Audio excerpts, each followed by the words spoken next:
Mərhəmətli və rəhimli Allahın adı ilə.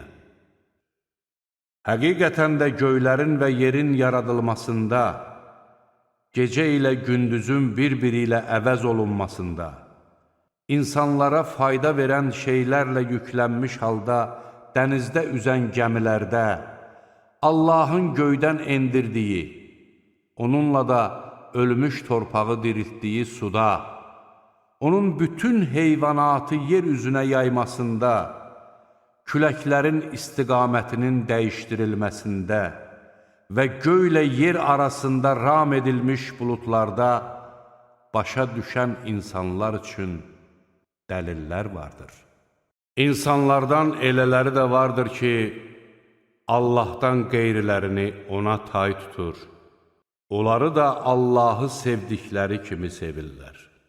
İman gətirənlərin isə Allaha olan sevgisi daha güclüdür.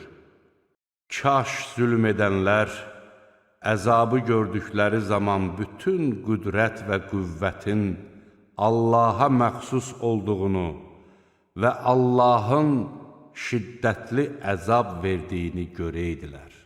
O zaman tabe olunmuş başçılar, tabe olanlardan uzaqlaşacaq, hamısı əzabı görəcək və aralarındakı əlaqələr kəsiləcəkdir. Tabe olanlar deyəcəklər, əgər bizim üçün dünyaya dönüş olsaydı, indi onlar bizdən uzaqlaşdıqları kimi, biz də onlardan uzaqlaşardıq.